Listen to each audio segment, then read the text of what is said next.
Қайырлы күн баршаңызға. Бүгін мен сіздермен осындай жұмсақ әрі дәмді кекстің рецептімен бөлісетін боламын.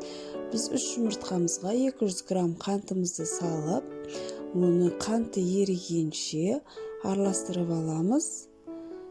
Сосын қаймағымызды салып, тағы да араластырамыз.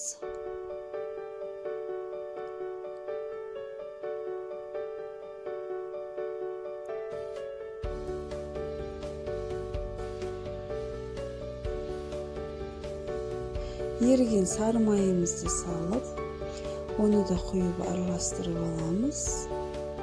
Ұнымызға 1 қасық разрыхитель және тұзымызды араластырып, аз-аздан салып миксерлеп отырамыз.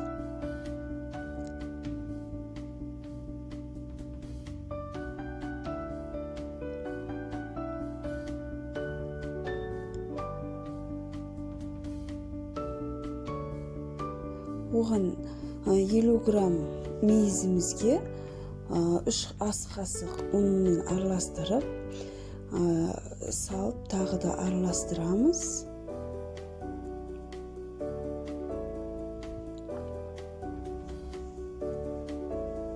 Сосын бұны осындай силиконды формамызға салып, қатты толтырмай 1,5 немесе 2 қасықтан салып, қызып тұрған печкімізге 180 градус печкімізге салып 25-30 минуттай пісіріп аламыз.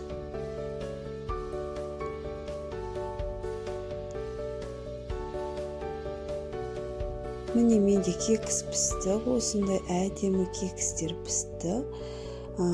Сіздер де істеп көріңіздер. Өте дәмді, әдемі болып шығады. Астарыңыз дәмді болсын. Ұнаса лайк басып, каналыма жазылып кетуді ұмытпаңыздар.